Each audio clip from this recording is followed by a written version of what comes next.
नमस्कार दोस्तों। मैं गौरव पांडे आपके अपने ऑनलाइन संस्था टारगेट विद ताल्लुक में आपका स्वागत करता हूं। कई लोग नाराज होंगे हमसे, कई क्या सारे लोग नाराज होंगे। और आप सब ठीक हैं? सबको गुड इवनिंग।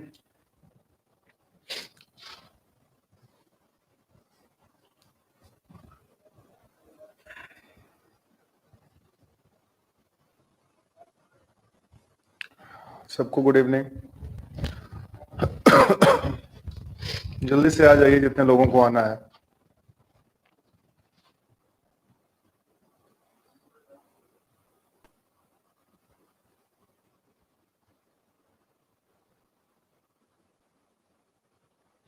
जी हाँ, मैं आप लोग आ जाइए, पहले कुछ बातें कर लेता हूँ आप लोगों से और इसके बाद फिर स्टार्ट कर देंगे।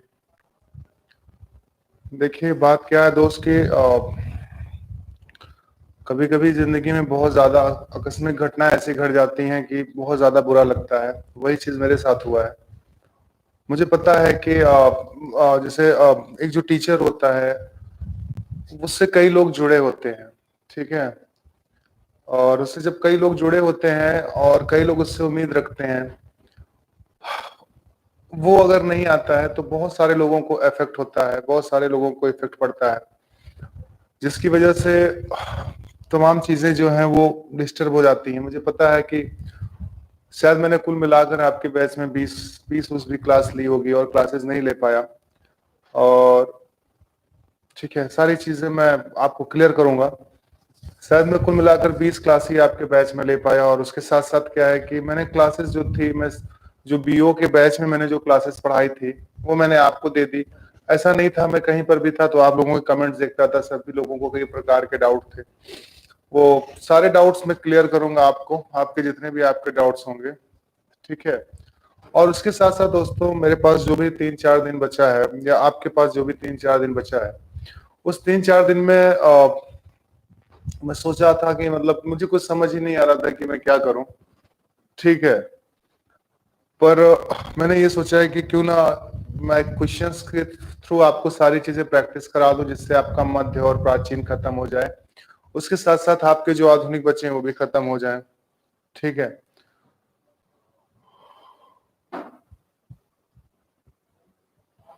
जिंदगी में आप दोस्त कुछ बातें हैं, क्या होता है कि मैं आपसे शेयर करता हूं कि मुझे पता है आप लोग मेरे साथ हैं, इसके लिए बहुत बहुत धन्यवाद। पर बहुत ज्यादा कंप्लेन आई हैं कि मतलब सर लोग ने कहा कि आपकी बहुत ज्यादा कंप्लेन है कि क्लासेस आपकी नहीं हो रही हैं, बहुत ज्यादा दबाव है। कोचिंग के डायरेक्टर सर भी क्या कहते हैं, कह रहे थे। तो सारी चीजें क्या होती है ना दोस्त, कि कभी कभार मतलब मेरे जो बाबा थे, है नहीं, मैं उनके बहुत ज्यादा क्लोज था। मैं आपकी चीजें आपको खत्म करूंगा जितना मेरे से हो सकेगा।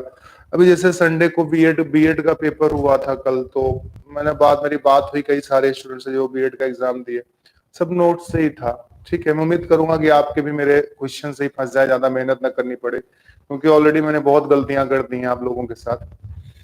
तो दोस्तों जो बाबा थे ना, वो मैं उनके बहुत क्लोज था। मतलब इतने क्लोज था कि वो मैं बता नहीं सकता हूँ। मतलब जितने उनकी संतानें, मतलब मेरे पापा चाचा जितने उनके क्लोज नहीं थे, उससे ज्यादा मैं उनके क्लोज था। आप लोगों को जो यहाँ टाइम देता था, उसके बाद मेरे घर पे परिवार पे जो भी टाइम बीतता था उन्हीं के साथ बीतता था। उनके जाने का दुख मतलब मैं अभी तक नहीं भूल पा रहा हूँ। मेरे ऐसे मतलब मुझे ऐसा लगता है कि हमेशा वो मेरे साथ हैं, क्योंकि मैं कभी किसी अपने सामने अपने परिवार में किसी को भी मरते हुए कभी देखा नहीं दोस्तों। 40 साल पहले मेरी दादी की डेथ हुई, उसके बाद 40 साल पहले मेरी दादी मरी, उसके बाद फिर दादाजी की डेथ हुई, तो मैं था उस समय। और परिवार, आप लोगों से कुछ बातें शेयर करता हूँ, थोड़ी पर्सनल बातें, हो सकता है कई लोगों को बुरी लगे, लेकिन समझिए दोस्त, जो घर का मुखिया होता है, जो घर का पिलर होता है, जब वो चला जाता है तो एक परिवार में कई सारे विवाद हो जाते हैं, तमाम चीजें हो जाती हैं। और मैं कभी सिंगल परिवार में नहीं रहा हूँ, मैं हमेशा ज्वाइंट फैमिली में रहा हूँ, संयुक्त परिवार में रहा हूँ। लेकिन बाबा के जाने के बाद कई ज्यादा पारिवारिक विवाद होने लगे और मैं सारी चीजें देख नहीं पा रहा हूँ। मैं आपको बता देता हूँ ये बात हकीकत में, इलाहाबाद से लौटा, जो बैचेस मेरी पेंडिंग है उसे खत्म करने के लिए। और शायद मैं अब इलाहाबाद छोड़ना भी चाह रहा हूँ, शायद, ठीक है। अगर मुझे कहीं भी हुआ तो मैं इसको छोड़ दूंगा, ये जगह मुझे सूट नहीं की पिछले 3 साल 4 साल से, मेरे साथ सब ट्रेजेडी हो रही है। बस आप लोगों का बैच था, 1-2 बैच और है, उसे फिनिश करने के लिए मैं वापस आया हूँ। हालात ऐसे हो गए ना दोस्त कि मैं खुद को बहुत संभालता हूँ, एक ताश की पत्तों की तरह मैं खुद को सजोता हूँ, उसके बाद एक हल्का सा झोंका होता है, फिर मैं टूट जाता हूँ। खुद को जोड़ रहा हूँ, टूट जा रहा हूँ, जोड़ रहा हूँ, टूट जा रहा हूँ। तमाम समस्याएं इस समय लाइफ में आ गई हैं। तो मैं आप लोगों से ये कह रहा हूँ दोस्तों कि पहला काम ये करिए, अगर आप घर के पिलर हैं, आप या आप कोई भी, आपके पिताजी हो, कोई भी हो, तो सबसे पहले करिएगा कि वो अपना फ्यूचर सिक्योर कर लें। नहीं तो कल को कोई आपके साथ नहीं खड़ा रहेगा। वो मैं झेल रहा हूँ, वो मैं देख रहा हूँ। मुझे उम्मीद थी ये मेरे साथ रहेंगे, वो मेरे साथ रहेंगे, और आज ऐसा हो गया कि ठीक है, कोई नहीं है, कोई परिवार नहीं है, सिर्फ हम और हमारे माता पिता है। तो आप लोग भी ऐसा करिएगा कि पहले खुद के लिए सेटल हो जाइएगा, उसके बाद आगे किसी के बारे में सोचिएगा। और आज मैं मतलब मैं काफी खुशनसीब हूँ कि आज मैं अकेला हूँ। अगर मेरा विवाह हो गया होता तो शायद इस मतलब इतनी विकट स्थिति में मैं उस कुछ नहीं कर पाता जिस लड़की को मैं किसी और के घर से लेके आता, जो मेरे भरोसे आती। तमाम चीजें हैं दोस्तों, जिंदगी में मेरे इतना ज्यादा उथल पुथल हो गया कि शायद ही मुश्किल में जुड़ पाऊं। पर कोई बात नहीं, इन सब बातों के अलावा इंसान को तो अपने काम करने ही पड़ते हैं। आज हम लोग मध्यकालीन रिवाइज करेंगे, ठीक है। मध्यकालीन के क्वेश्चंस लेके आए आपके सामने, ठीक है। तो मध्यकालीन के हम क्वेश्चंस लेके आए आपके सामने। तो आज हम मध्यकालीन के क्वेश्चंस रिवाइज करेंगे। आपको कुछ नहीं करना है दोस्त, क्वेश्चंस के पीडीएफ आपको मिल जाएंगे, ठीक है। आप बस पेन और कॉपी मेरे साथ लेके बैठ जाइए। एक्चुअली 7 बजे से क्लास थी, मैं सोचा 7 से 9, 9:30 तक पढ़ाऊंगा, लेकिन अंकित सर भी आ गए तो थोड़ा सा प्रॉब्लम हो गया। पर कल से मेरी क्लास 7 बजे रहेगी, 7 से 9 बजे तक मैं आपको पढ़ाऊंगा, ताकि जितना हो सके मेरे से मैं उतना कवर कर लूं, ठीक है। तो मध्यकालीन की आज मैं प्रैक्टिस कराता हूँ, जितने क्वेश्चन हो सकते हैं करा देता हूँ आज, फिर कल या परसों में कराऊंगा सारे क्वेश्चन। आप केवल पेन और कॉपी लेके बैठिएगा। उसकी क्लासेस भी आपको गई हैं, ठीक है। उसी क्लासेस, ठीक है, उसी क्लासेस आपको गई हैं। तो नहीं, मैं सच में इलाहाबाद में, मुझे नहीं अच्छा लग रहा है, मैं नहीं आता। मैं कलकत्ता में था, माता के पास में नहीं आता, लेकिन आना पड़ा मजबूरी में। खैर कोई बात नहीं। तो चलिए क्वेश्चंस पढ़ते हैं, कुछ पढ़ाई कर लेते हैं। मैं अपनी बस परिस्थितियों को बता रहा हूँ। मुझे पता है इस परिस्थिति आपका काफी लॉस हुआ है, तो इसके लिए मैं क्षमा प्रार्थी भी नहीं हूँ, मैं आपसे क्षमा मांगू, क्योंकि बहुत बड़ी गलती, इसके लिए कोई क्षमा भी नहीं करेगा। खैर चलिए, तो आप केवल पेन और कॉपी रखिएगा। मैं ऑप्शन से आपको सारी चीजें समझाऊंगा, और एक बात कहूंगा कि बार बार कहूँ, एक आखिरी बार कहूंगा कि थोड़ा सा भरोसा कर लीजिएगा एग्जाम के लिए।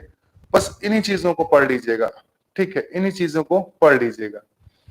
चलिए, तो पहले क्वेश्चन की तरफ पढ़ते हैं। आप लोगों ने इसको शायद पढ़ा भी होगा, ठीक है। आइए, पहला क्वेश्चन है कि किसके सिक्कों पर लक्ष्मी और नंदी का चित्र अंकित मिलता है। समझिए, पहला क्वेश्चन है आपका कि किसके सिक्कों पर लक्ष्मी और नंदी का चित्र अंकित मिलता है।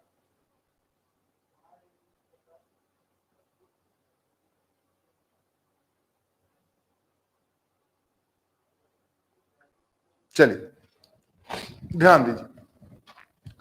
बात क्या है कि महमूद गजनबी की खास बात क्या थी कि महमूद गजनबी जो था, इसने भारत पर 17 बार आक्रमण किया था, ठीक।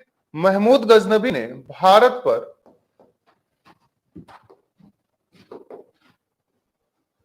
केवल पेन कॉपी लेके बैठिए और बस मेरे साथ लिखिए। इसने 17 बार भारत पर आक्रमण किया था, ठीक। ये तुर्क था जिसने सबसे पहले भारत पर आक्रमण नहीं किया। गजनबी के पहले सुबकुतगीन ने सबसे पहले भारत पर आक्रमण किया था। तो भारत पर सबसे पहला आक्रमण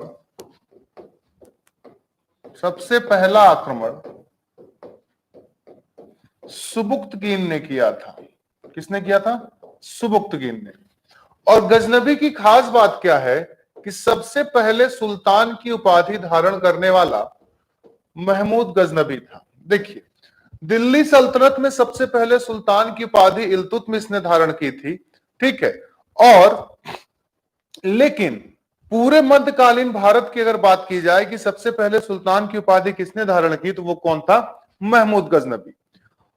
महमूद गजनबी के बाद भारत पर जिसका आक्रमण होता है वो था मोहम्मद गौरी का। 1178 ईस्वी में मोहम्मद गौरी ने गुजरात पर आक्रमण किया था। कहां पर आक्रमण किया था? गुजरात पर। और इस समय भीम द्वितीय ने मोहम्मद गौरी को पराजित किया था। ठीक है, और यही नहीं, खास बात यह है कि गौरी की जो भारत में पहली पराजय थी वो 1178 ईस्वी में गुजरात का जो आक्रमण था जो गौरी ने किया था वो उसकी भारत में पहली पराजय थी। और गौरी की खास बात क्या है कि 1191 और 1192 तराइन का युद्ध, ठीक, जिसमें तराइन का जो पहला युद्ध था, जो कि तराइन का पहला युद्ध 1191 में हुआ था, उसमें पृथ्वीराज ने गौरी को पराजित किया। और जो तराइन का दूसरा युद्ध था उसमें गौरी ने पृथ्वीराज को पराजित करके उसको मार डाला। गौरी ने जो तराइन का युद्ध लड़ा इसमें उसको निमंत्रण दिया गया था, अर्थात आमंत्रित किया गया था। और इसको आमंत्रित करने वाला कोई नहीं था, गौरी को आमंत्रित करने वाला था गढ़वाल वंश का शासक था जयचंद। ठीक, कौन था? गढ़वाल वंश का शासक था जयचंद, जिसने गौरी को पृथ्वीराज के विरुद्ध आक्रमण करने के लिए आमंत्रित किया था। इसका रीजन क्या था कि जो पृथ्वीराज चौहान थे, चौहान वंश के शासक, उन्होंने जयचंद की पुत्री संयोगिता का अपहरण कर लिया। यही रीजन है कि जयचंद खुद जो पृथ्वीराज से लड़ने में असमर्थ था, उसने गौरी को भारत बुलाया। गौरी ने पृथ्वीराज को तो पराजित किया, उसके बाद 1194 में चंदावर के युद्ध में गौरी ने ही, ठीक है, जयचंद को पराजित करके भारत में तुर्की सत्ता की स्थापना करवाई। खास बात क्या है कि जो जयचंद था वो गढ़वाल वंश का था, इसलिए उसने जो सिक्के चलवाए उसको गढ़वाली प्रकार के सिक्के कहे गए। और इसके सिक्कों पर लक्ष्मी और नंदी के चित्र मिलते थे। तो जब गौरी ने भारत में अपनी सत्ता स्थापित की जयचंद को पराजित करने के बाद, तो जयचंद ने भी गढ़वाली प्रकार के सिक्के चलाए और उसके सिक्कों पर लक्ष्मी और नंदी के चित्र के साथ साथ मोहम्मद बिन साम भी लिखा मिलता था। तो याद रखिएगा कि गौरी के सिक्कों पर, ठीक है, इसका आंसर गौरी है आपके क्वेश्चन का, गौरी के सिक्कों पर लक्ष्मी और नंदी के चित्र के साथ साथ मोहम्मद बिन साम लिखा मिलता था।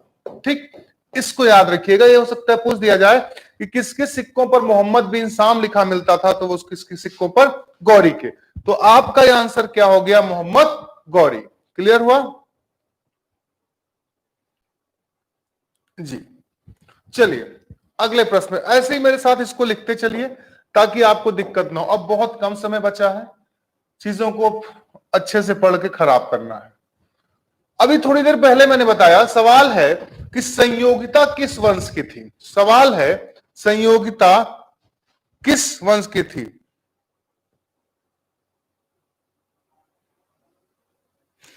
नरेश चौहान जी, ठीक है, देखिए ये आप जो सवाल पूछ रहे हैं कि ऐसा क्यों कहा जाता है पृथ्वीराज ने गौरी को मारा, ये गलत कहा जाता है। पृथ्वीराज ने गौरी को नहीं मारा। अगर पृथ्वीराज ने गौरी को मार दिया होता तो फिर गौरी भारत में तुर्की सत्ता की स्थापना क्यों करता, कैसे करता?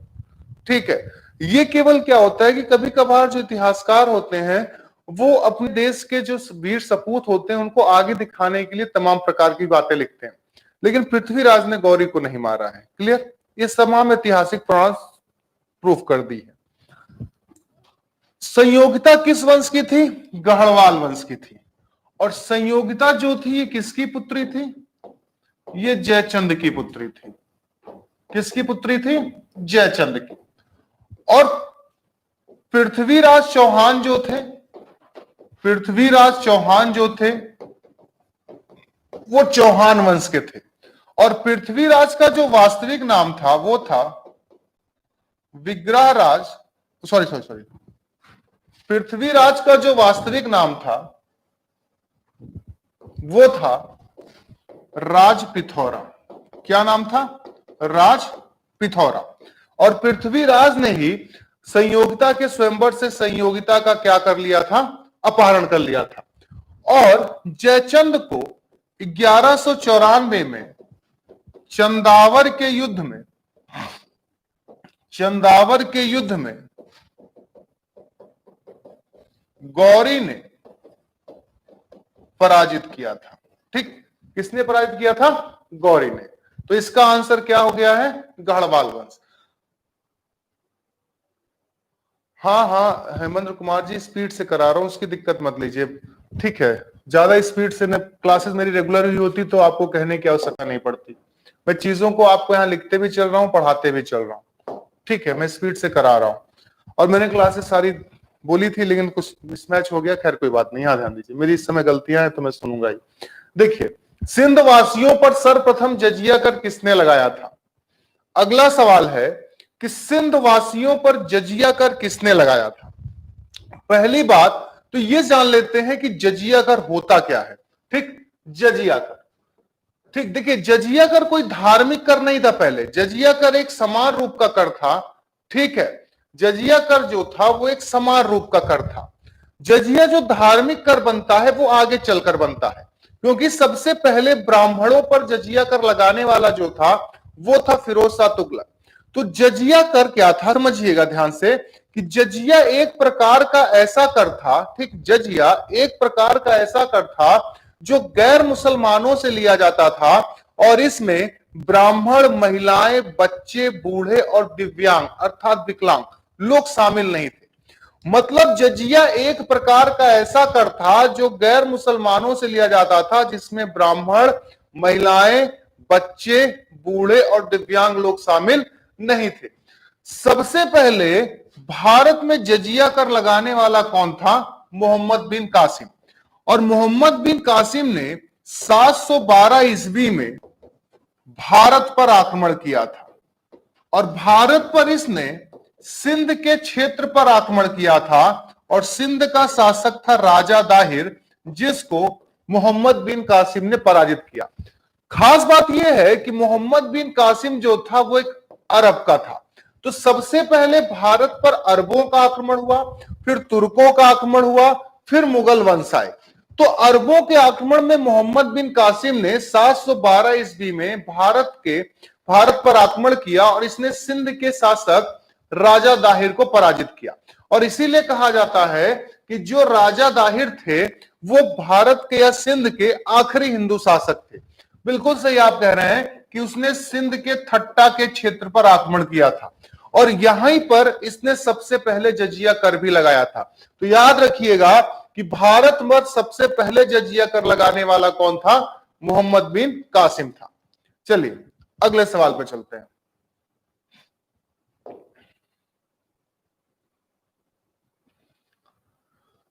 गजनबी ने सोमनाथ मंदिर पर कब आक्रमण किया था? अगला सवाल है कि गजनबी ने सोमनाथ मंदिर पर कब आक्रमण किया था? देखिए, गजनबी ने भारत पर, ठीक है, गजनबी ने भारत पर 17 बार आक्रमण किया था। कितनी बार? 17 बार। और गजनबी का भारत पर सर्वप्रसिद्ध अभियान, समझिएगा, सर्वप्रसिद्ध अभियान 1025 ईस्वी में गुजरात के सोमनाथ मंदिर पर था। कहां पर था? गुजरात के सोमनाथ मंदिर पर था। और इस समय यहां का शासक जो था गुजरात का वो था भीम प्रथम। तो जब उसने 1025 ईस्वी में, ठीक, सही, बहुत सही ब्रजेश कुमार जी, एकदम सही, 1001 ईस्वी में सर्वप्रथम आक्रमण था जो कि मुल्तान पर था। ठीक है, यहां ध्यान दीजिए। तो इसने 1025 ईस्वी में गुजरात के सोमनाथ मंदिर पर आक्रमण किया जो कि इसका सर्वप्रसिद्ध आक्रमण था और इस समय गुजरात का शासक भीम प्रथम था। ठीक, और यही नहीं, यहां बात समझिए, बात क्या है कि इसने गजनबी की सहायता भी दो हिंदुओं ने की थी। उन्होंने ही कहा था कि सोमनाथ मंदिर में इतना धन है कि आप इसको एक बार लूट लेंगे तो आपको दोबारा भारत पर आक्रमण करने की आवश्यकता नहीं होगी। तो सोमनाथ मंदिर को लूटने के लिए दो हिंदुओं ने जिसने गजनबी की सहायता की वो थे तिलक और सावंत। तिलक और सावंत ने इस आक्रमण में गजनबी की सहायता की और जब गजनबी धन लेकर वापस जा रहा था तो रास्ते में उसको जाटों ने काफी परेशान किया। लेकिन उस समय गजनबी ने जाटों के साथ युद्ध नहीं किया। गजनबी अपने देश चला गया और उसके बाद जब वो लौट कर आया तो जो कि उसका भारत पर आखिरी आक्रमण था वो था 1027 ईस्वी में, और ये जाटों के विरुद्ध था। तो याद रखिएगा कि गजनबी का भारत पर आखिरी आक्रमण 1027 ईस्वी में जाटों के विरुद्ध था। चलिए आइए अगले सवाल पे चलते हैं। पृथ्वीराज चौहान का वास्तविक नाम क्या था? अभी मैंने थोड़ी देर पहले बताया, इसका आंसर क्या है? पृथ्वीराज चौहान का वास्तविक नाम क्या था? पृथ्वीराज चौहान का वास्तविक नाम क्या था? बिल्कुल सही, अभी थोड़ी देर बताया। इनका वास्तविक नाम क्या था? राज पिथौरा था। क्लियर? पृथ्वीराज चौहान का वास्तविक नाम क्या था? राज पिथौरा। आइए, मिलाप करना है। ठीक, किसने कौन कौन सी किताब लिखी है इसको मिलाना है आपको। इधर पुस्तक है, इधर पुस्तक के लेखक हैं। तो अगर क्लास आप लोगों ने देखी है जरा इसको मिलाइए, कौन सी पुस्तक किसने लिखी है बताइए फट से। अलबरूनी के बारे में मैं आपको बता देता हूं, ठीक है।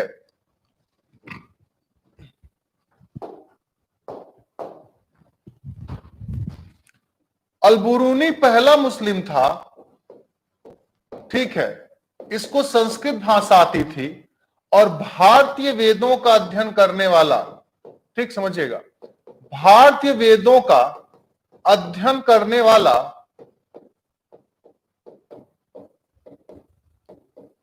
पहला मुस्लिम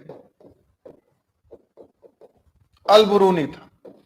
और उसके साथ साथ ये गजनवी के साथ भारत आया था।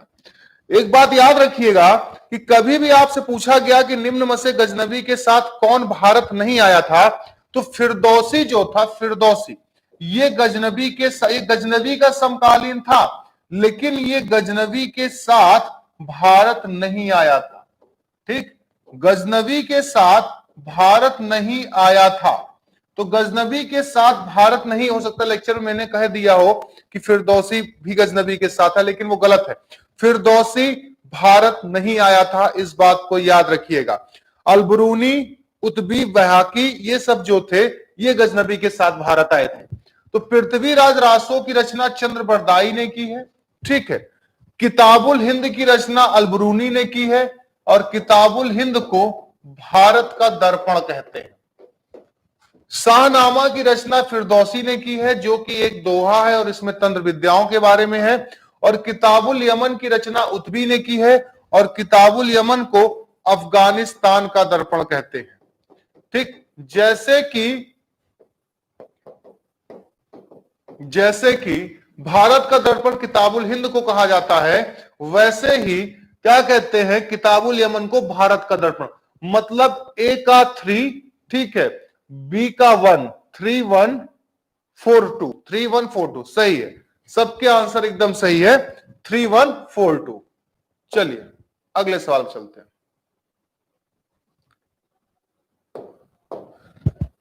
दिल्ली सल्तनत में कौन सा वंश अफगानी था?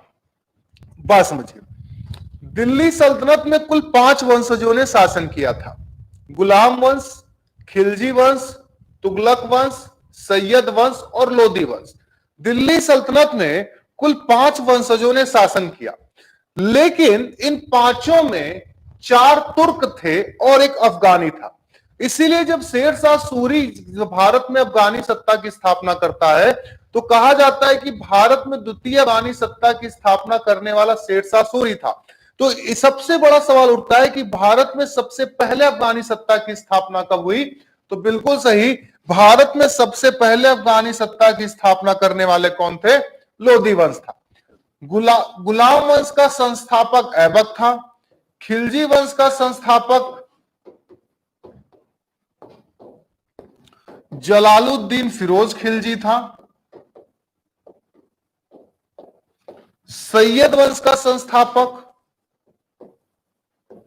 खिज्र खां था, और लोदी वंश का संस्थापक बहलोल लोदी था। क्लियर? चलिए, बिल्कुल सही। आप लोग तो सारे आंसर सही दे रहे हैं, मतलब मैं नहीं मौजूद था, आप लोगों ने किताबों से पढ़ लिया है, अच्छा किया है, बहुत बहुत धन्यवाद आप लोगों को। अगला सवाल है कि इल्तुतमिश के बारे में कौन सा कथन गलत है?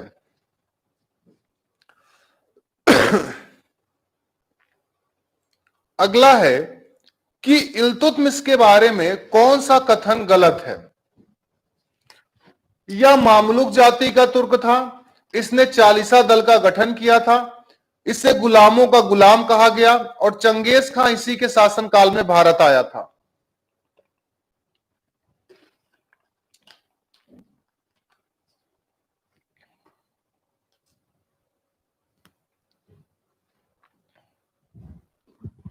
इसमें कौन सा कथन गलत है बताइए?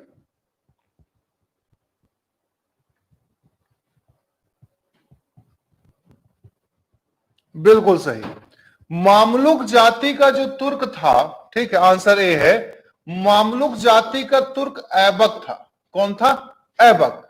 और इल्तुतमिश जो था ये इल्बरी जाति का तुर्क था। किस जाति का तुर्क था? इल्बरी जाति का तुर्क था। और इसने शमसी वंश की स्थापना की थी। किस वंश की? शमसी वंश की। मामलुक जाति का ऐबक था और इल्बरी जाति का कौन था? इल्तुतमिश था। इसने चालीसा दल का गठन किया था जिसको तुर्काने चिहलगानी कहा गया, जिसमें 40 अमीर थे। अमीर मतलब पैसे से नहीं, यहां पर अमीर का अर्थ होता है जिसके पास पहले 1000 सैनिक होते थे, उससे अमीर आखुर के पद से नवाजा जाता था। तो इसने ऐसे ही अपने भरोसेमंद 40 अमीरों को मिलाकर एक चालीसा दल का गठन किया जिसको तुर्काने चिहलगानी कहा गया।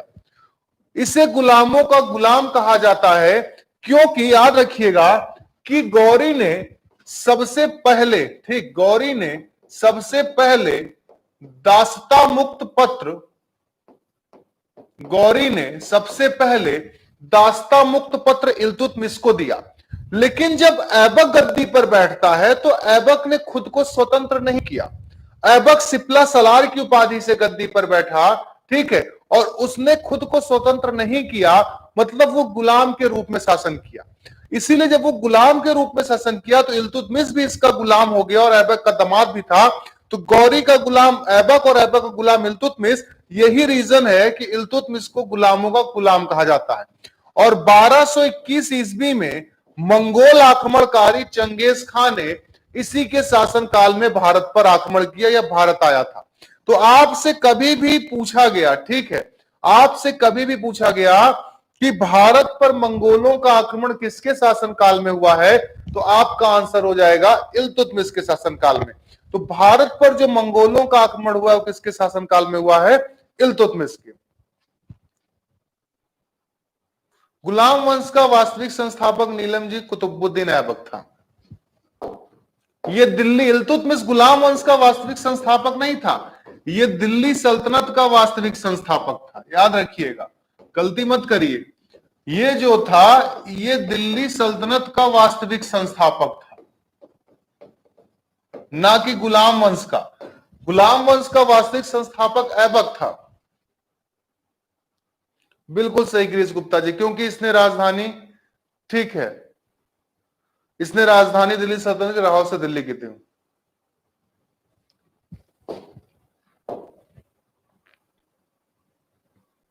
कुरान खां किसे कहा गया?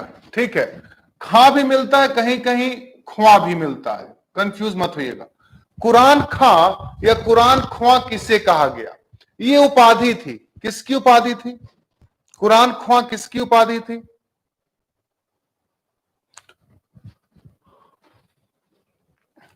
इल्तुतमिश ने तो सुल्तान की उपाधि धारण की थी, ठीक। बलबन ने जिल्ले इलाही की उपाधि धारण की थी, ठीक। किसकी उपाधि? जिल्ले इलाही। याद रखिएगा, जिल्ले इलाही मतलब ईश्वर का देव, मतलब सॉरी, ईश्वर का सेवक की उपाधि या जिल्ले इलाही की उपाधि किसने धारण की? तो जिल्ले इलाही की उपाधि धारण करने वाला बलबन था। ऐबक ने कई सारी उपाधियां धारण की थी, ठीक। चूंकि ये कुरान का पाठ बहुत सुरीले ढंग से करता था, इसीलिए इसको कुरान ख्वां के नाम से जाना गया। उसके साथ साथ इसकी दान प्रियता के कारण इसको क्या कहा गया? लाख बख्श मतलब लाखों का दान करने वाला, या पील बख्श मतलब हाथियों का दान करने वाला, या हातिम द्वितीय। ठीक, इन तमाम नामों से इसकी दान प्रियता के कारण ऐबक को लाख बख्श, पील बख्श या हातिम द्वितीय के नाम से भी जानते हैं। रीजन क्या है? ठीक, हाँ, रीजन क्या है दोस्तों कि जो ऐबक था ये भी इसकी उपाधि थी। ये दिखने में बहुत कुरूप था, इसलिए इसने ऐबक की उपाधि धारण की, जिसका अर्थ होता है चंद्रमा का स्वामी, ये याद रखिएगा। और बलबन ने जिल्ले इलाही की उपाधि धारण की थी, जिसका मतलब होता है क्या? ईश्वर का सेवक। चलिए अगले सवाल पर चलते हैं। तुर्कों के द्वारा बनवाई गई सर्वप्रथम मस्जिद कौन सी थी? ठीक, जी हां, हजरत आला भी कहा गया था। तुर्कों के द्वारा बनवाई गई सर्वप्रथम मस्जिद कौन सी थी?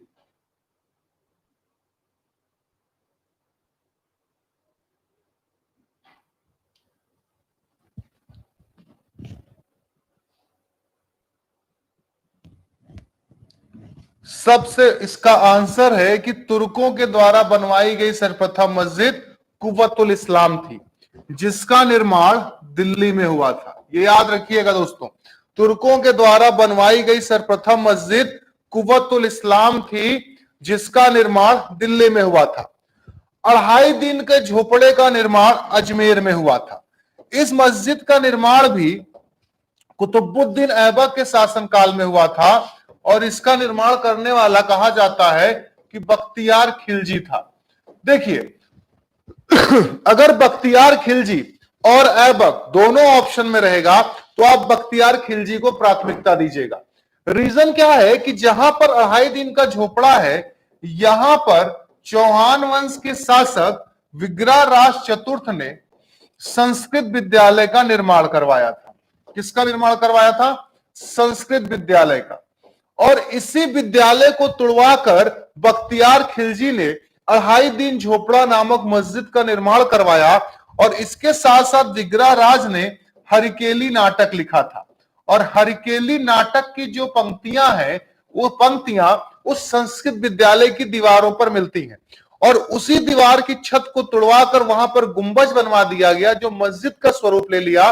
तो कभी भी बहुत ज्यादा डीप जाकर आपसे सवाल पूछा कि 2.5 दिन झोपड़ा नामक मस्जिद पे किस नाटक की पंक्तियां मिलती हैं, तो हरिकेली नाटक की पंक्तियां मिलती, जिसके लेखक कौन है? विग्रहराज चतुर्थ।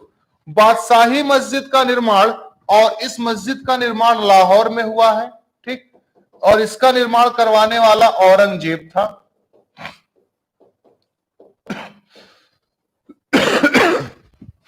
ऊखा मस्जिद जो है ये भरतपुर में है, और इसका निर्माण मुबारक शाह खिलजी ने करवाया था। ठीक है, याद रखिएगा, हो सकता है मस्जिद से सवाल आ जाए आपको। तो ऊखा मस्जिद का निर्माण करवाया था मुबारक शाह खिलजी, और बादशाही मस्जिद का निर्माण करवाने वाला था औरंगजेब।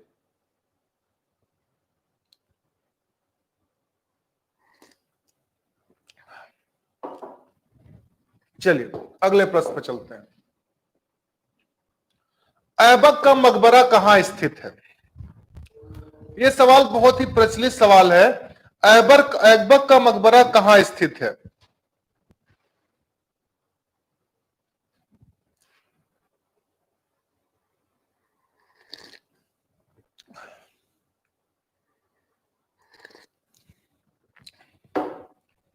बिल्कुल सही। ऐबक का मकबरा कहां पर है? लाहौर में है। कहां पर है? लाहौर में। याद रखिएगा, ऐबक का मकबरा कहां पर है? लाहौर में। काबुल में बाबर का मकबरा है, दिल्ली में इल्तुतमिश का है। ठीक, और आगरा में आप जानते हैं अकबर का है, शाहजहां का है। तो लाहौर में किसका मकबरा है? ऐबक का। चलिए इन्हीं क्वेश्चंस को रिवाइज कर लीजिएगा दोस्तों। मैं लास्ट मोमेंट में जितना कर सकता हूं करूंगा आपके लिए। और एक चीज और मैं आपसे कहना चाहता हूं कि थोड़ा सा आप और टाइम दीजिएगा अपने आप को, क्योंकि अब आपके पास समय नहीं बचा है। और मुझे पता नहीं कि एग्जाम, बीएड के एग्जाम में मैं देखा तमाम चीजें कि कितनी भीड़ थी। मैं तो था नहीं, यहाँ पे मौजूद नहीं था, मैं कल ही आया वापस बाय कार। तो तमाम भीड़ वगैरह देखा हूँ। प्लीज आप लोग जहां भी एग्जाम देने जाइएगा, कई सारे लोगों ने मुझे पर्सनली मैसेज किया कि सर मैं सोच रहा हूँ एग्जाम ना दूं, बहुत ज्यादा रिस्क है, मेरे घर वाले मना कर रहे हैं। ये आपका डिसीजन है, ठीक है, इसमें मैं कुछ नहीं कह पाऊंगा। पर कहीं भी एग्जाम देने जाएगा दोस्तों, प्लीज थोड़ा सी सतर्कता बरतिएगा, ठीक है। हम अपने चलते हुए जीवन में सारी चीजें भूल जाते हैं। हाँ, बस मैं नहीं भूल पा रहा हूँ, थोड़ी सी दिक्कत है, लेकिन आप कोरोना को मत भूलिएगा। मैं नहीं भूल पा रहा हूँ सारी बातें, तो आप लेकिन कोरोना को मत भूलिएगा। आप जब भी एग्जाम में जाइएगा अपनी सतर्कता से जाइएगा, अपनी सुरक्षा से जाइएगा। और एग्जाम अब बहुत जल्दी ही आपका अगले संडे को है।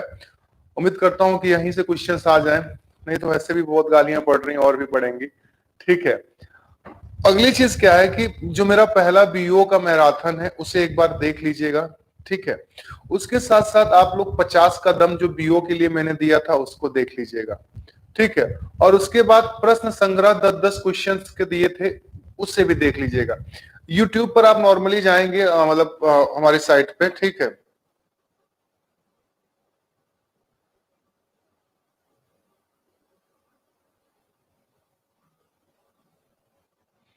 वो प्रीति जी, वो नोटिफिकेशन बीएड में भी आया था कि 1 घंटे पहले सबको जाना है, स्क्रीनिंग होगी, तमाम चीज होगा। वो कुछ भी नहीं होगा, मैं आपको बता देता हूँ। इतनी जनसंख्या को वो कंट्रोल नहीं कर सकते, ये प्री का एग्जाम है, ठीक है। ठीक, तो वो प्री का एग्जाम है। प्री के एग्जाम में कितने लोग फॉर्म भरते हैं इस पे किसी का बस नहीं चलता। ये मेंस का एग्जाम होता तो उसमें होता कि हाँ ये करा लेंगे। इसमें प्री में कोई प्रिकॉशंस नहीं बरत पाएंगे, ये कोई नहीं बरत पाएंगे, ये मैं आपको बता दे रहा हूं, इसलिए आप खुद बरतिएगा, ठीक है।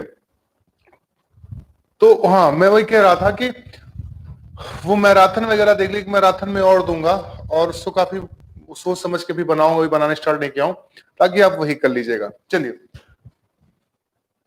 ध्यान दीजिए, कौन सा कूट गलत है। ये है इसका तराइन का तृतीय युद्ध, क्योंकि तराइन का तृतीय युद्ध 1221 में नहीं हुआ था। तराइन का जो तृतीय युद्ध हुआ था वो 1215 ईस्वी को हुआ था। तराइन का जो तृतीय युद्ध हुआ था वो कहां था, 1215 ईस्वी में। डरिए मत, एकदम मत डरिए, ठीक है। एकदम जाके बिंदास होके एग्जाम दीजिए, डरिए मत। मेरा ही सब्जेक्ट तो नहीं हुआ है ना, बाकी सब्जेक्ट तो आपके कंप्लीट हो गए। मेरा ही सब्जेक्ट तो नहीं कंप्लीट हुआ, बाकी आप कर लीजिएगा, मेरा छोड़ दीजिएगा जो आएगा।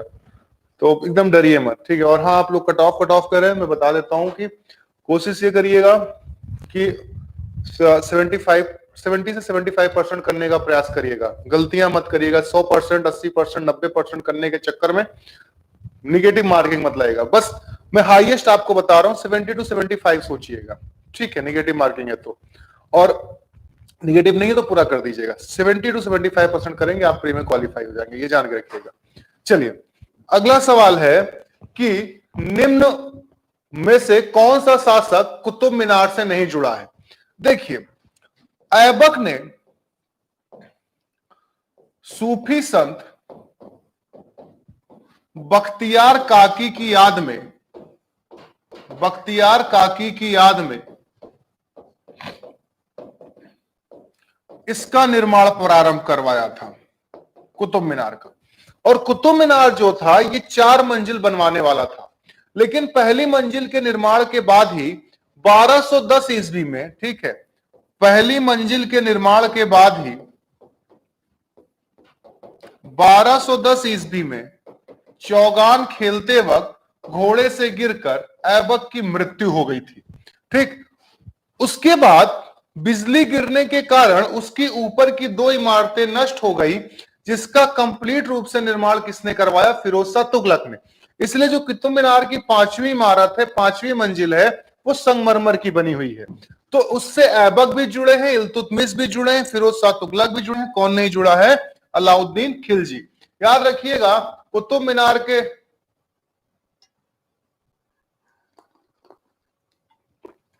कुतुब मीनार से कौन नहीं जुड़ा है, अलाउद्दीन खिलजी।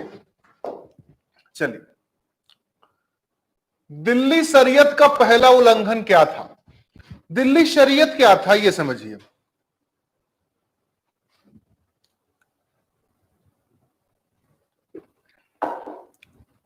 दिल्ली शरीयत क्या था कि दिल्ली शरीयत एक प्रकार का नियम कानून था। शरीयत मतलब होता नियम कानून। क्या नियम था कि कभी भी दिल्ली की गद्दी पर कोई महिला या कोई अपंग व्यक्ति नहीं बैठ सकता है, सिर्फ पुरुष ही बैठ सकते हैं। इसीलिए दिल्ली शरीयत में 2 बार उल्लंघन हुआ। एक बार तब हुआ जब रजिया गद्दी पर बैठी, और एक बार तब हुआ जब कैकुबाद गद्दी पर बैठा। रजिया महिला थी और कैकुबाद एक अपंग शासक था, तो इसीलिए रजिया का गद्दी पर बैठना दिल्ली शरीयत का सर्वप्रथम उल्लंघन था। ठीक, दिल्ली शरीयत का जो सर्वप्रथम उल्लंघन था वो क्या था? रजिया का गद्दी पर बैठना था। ऐबक के समय दिल्ली सल्तनत की राजधानी क्या थी? अभी थोड़ी देर पहले मैंने बताया। ऐबक के समय, जी हां एकदम सही,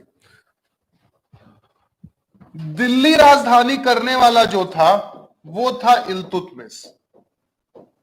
ठीक, आगरा जिसने राजधानी की वो था सिकंदर लोदी। क्योंकि इल्तुतमिश ने दिल्ली सल्तनत की राजधानी लाहौर से दिल्ली की, इसीलिए इल्तुतमिश को दिल्ली सल्तनत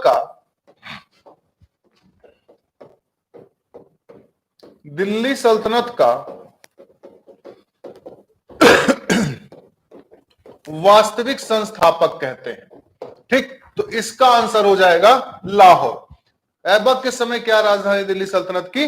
लाहौर। चलिए अगले सवाल पर चलते हैं। बलबन के संबंध में कौन सा कथन गलत है? ठीक, बलबन के संबंध में कौन सा कथन गलत है? जी सिंधु जी बिल्कुल सही, सिकंदर लोदी 1504। ठीक, बलबन के संबंध में कौन सा कथन गलत है?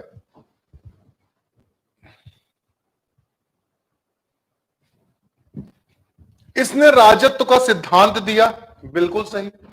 इसका यह कहना था कि पृथ्वी पर ईश्वर का प्रतिनिधित्व राजा करता है और राजा जो कहता है उसी को मानना चाहिए। तो राजत्व का सिद्धांत देने वाला कौन था? बलबन था। इसने सिजदा और पैबोस लाया। सिजदा मतलब होता है घुटने पे बैठ के राजा को सलाम करना, पैबोस मतलब होता है लेट के राजा के पैरों को चूमना। इसने दरबार में होने वाले नृत्य, संगीत और मदिरा पान पर प्रतिबंध लगाया। सबसे पहले दरबार में होने वाले नृत्य, संगीत और मदिरा पान पर प्रतिबंध लगाने वाला कौन था? बलबन। ये तीनों सही है तो ऑटोमेटिकली चौथा गलत होगा, क्योंकि सर्वप्रथम मकबरे का निर्माण करवाने वाला इल्तुतमिश था। भारत में या दिल्ली सल्तनत में सबसे पहले मकबरे का निर्माण करवाने वाला इल्तुतमिश था। यही रीजन है कि इल्तुतमिश को मकबरों का जन्मदाता कहा जाता है। ठीक, इल्तुतमिश को क्या कहा जाता है? मकबरों का जन्मदाता। और यही नहीं, जो इल्तुतमिश ने चालीसा दल का गठन किया था, उस चालीसा दल का एक सदस्य भी कौन था? बलबन था। याद रखिएगा, चालीसा दल का एक सदस्य कौन था? बलबन था। आइए अगले सवाल पे चलते हैं।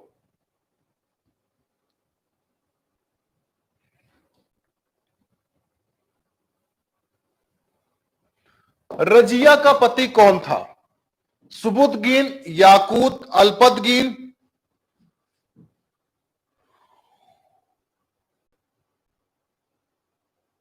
अल्तुनिया।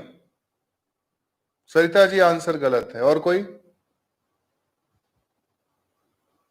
हाँ, दीपक सोनकर जी, सबसे ज्यादा मकबरों का निर्माण तुगलक काल में हुआ, इसलिए तुगलक काल को मकबरों का काल कहा जाता है। बिल्कुल सही। हाँ, इसके पति का नाम क्या था? अल्तुनिया था। रजिया के पति का नाम क्या था? अल्तुनिया था।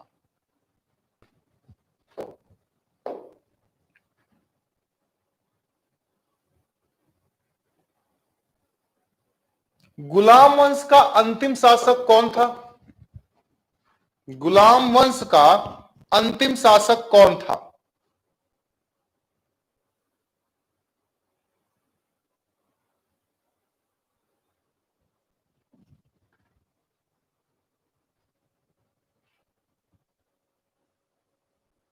बिल्कुल सही। गुलाम वंश का आखिरी शासक कौन था? शमसुद्दीन कैमर्स था। बोगरा खां बलबन का पुत्र था। कैकुबाद बलबन का पोता था।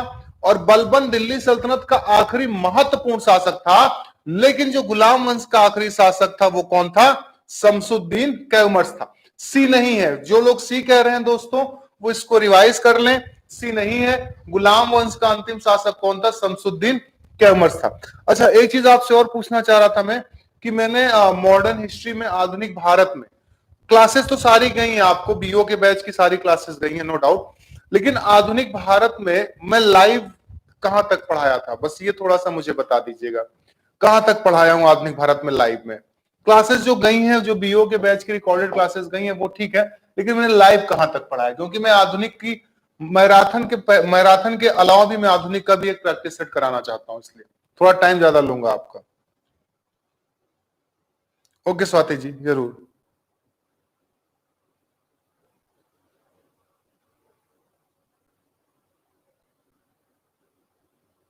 चलिए, सर्वप्रथम सुल्तान की उपाधि किसने धारण की थी?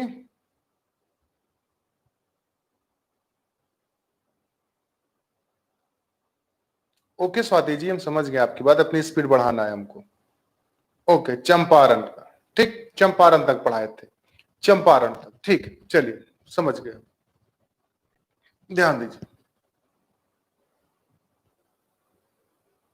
बिल्कुल सही। सबसे पहले सुल्तान की उपाधि धारण करने वाला कौन था? गजनबी था। रुकनुद्दीन फिरोज किस जाति का था? रुकनुद्दीन फिरोज किस जाति का था?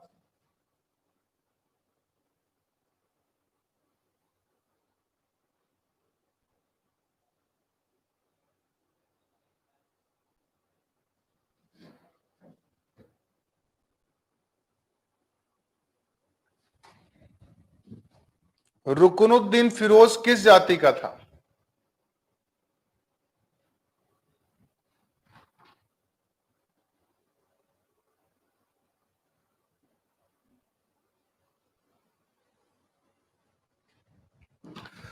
इल्तुतमिश के बाद गद्दी पर कौन बैठा था? रजिया बैठ गई थी कि कोई और बैठा था गद्दी पर कुछ समय के लिए? रुकनुद्दीन, आपको पता है इल्तुतमिश का पुत्र रुकनुद्दीन गद्दी पर बैठा था। इल्तुतमिश की मृत्यु के बाद अपनी मां शाह तुर्कान की मदद से रुकनुद्दीन फिरोज दिल्ली की गद्दी पर बैठा था, जिसको रजिया ने हटाया। ठीक, नहीं नहीं नहीं नहीं, सिंधु त्रिपाठी जी, मैंने कहा दिल्ली सल्तनत में सबसे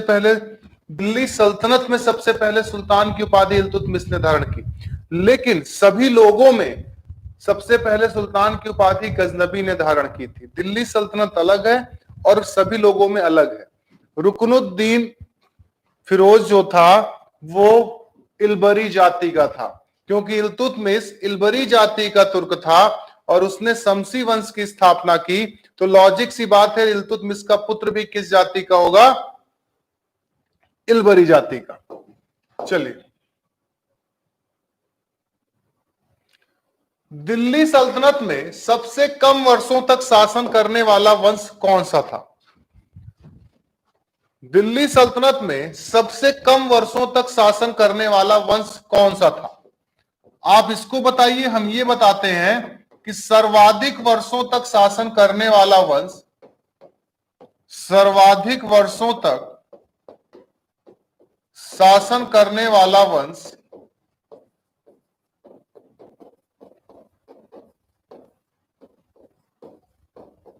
तुगलक वंश था। सबसे कम वर्षों तक दिल्ली सल्तनत में शासन करने वाला वंश कौन सा था? खिलजी वंश था। ठीक, कौन सा था? खिलजी वंश। 30 वर्षों तक शासन किया था। आइए,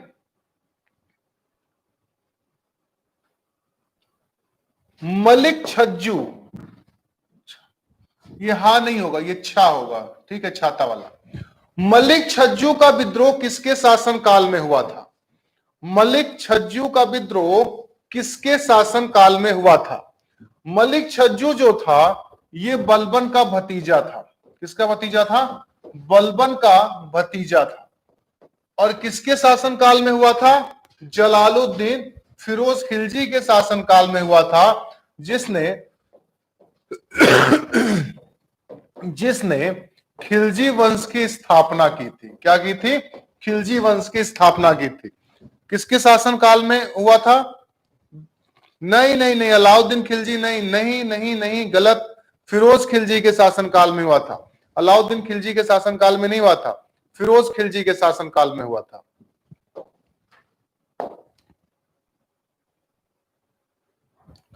दिल्ली सल्तनत में सर्वप्रथम दक्षिण भारत पर सैन्य अभियान किसके शासन काल में हुआ? इस सवाल को दोस्त ध्यान से पढ़िएगा, प्लीज गलती मत करिएगा सवाल में। सवाल है कि दिल्ली सल्तनत में सबसे पहले दक्षिण भारत पर सैन्य अभियान किसके शासन काल में हुआ? किसने किया वो नहीं, किसके शासन काल में हुआ। सवाल को देखिए, किसके शासन काल में हुआ सवाल पूछ रहा है, किसके शासन काल में हुआ। बिल्कुल सही, जलालुद्दीन के शासनकाल में हुआ था। करने वाला भले अलाउद्दीन खिलजी था, नो डाउट, करने वाला आक्रमण भले अलाउद्दीन खिलजी था, लेकिन हुआ किसने था? ठीक ठीक ठीक है, बता देंगे। जलालुद्दीन खिलजी के शासनकाल में। आइए, हजार दिनारी कौन था? हजार दिनारी कौन था?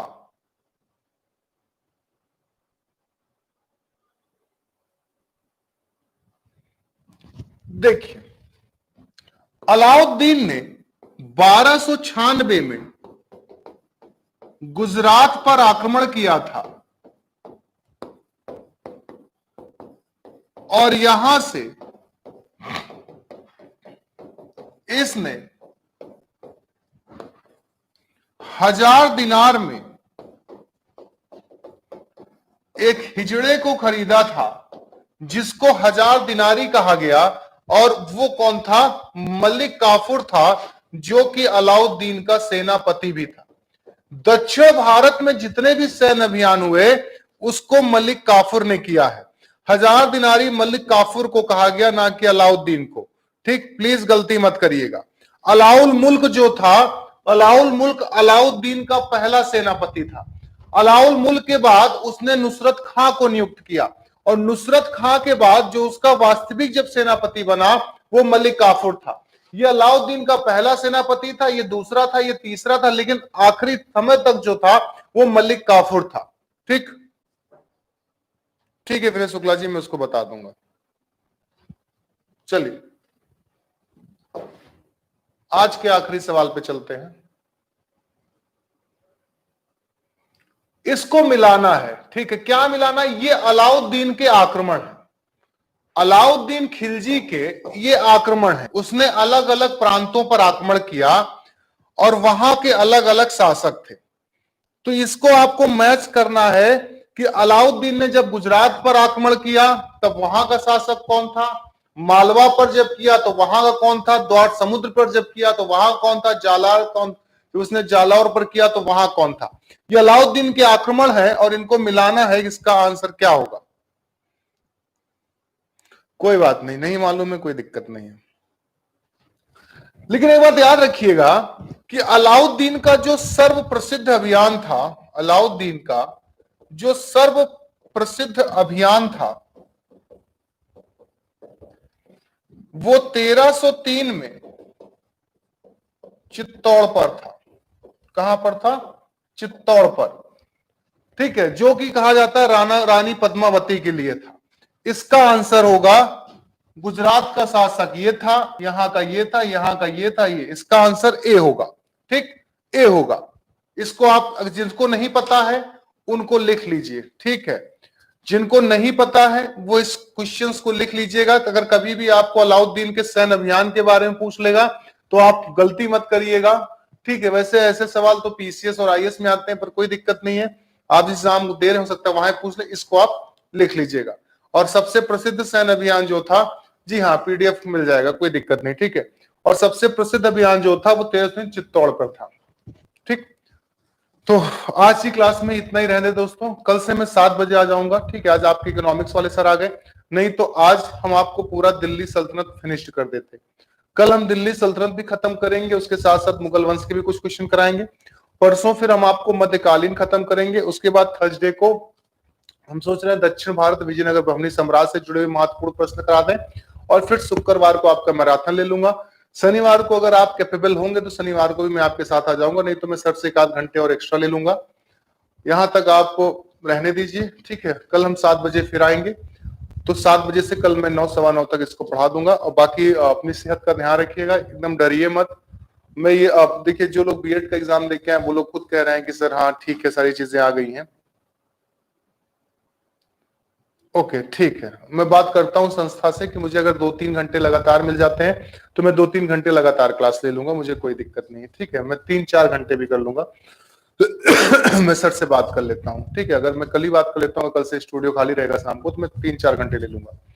तो बाकी आप अपनी सेहत का ध्यान रखिए, कल हम मिलेंगे फिर से, और डरिए मत। उम्मीद करता हूँ कि चीजें आपको यहीं से आ जाएं। बाकी तो नहीं पता, क्योंकि इस समय मेरा लक वैसे भी खराब चल रहा है जो कर रहा हूँ। फिर मिलते हैं ना, डिनर वगैरह कर लीजिएगा, टाइम से खाना वगैरह खा लीजिएगा, माइंड को एकदम फ्री रखिए। बाकी सब्जेक्ट आपके तैयार हो गए, उन पर ज्यादा फोकस करिए। बाकी यहाँ मेरे बस क्वेश्चन देख लीजिएगा। फिर हम मिलते हैं, तब तक के लिए जय हिंद, जय भारत, धन्यवाद।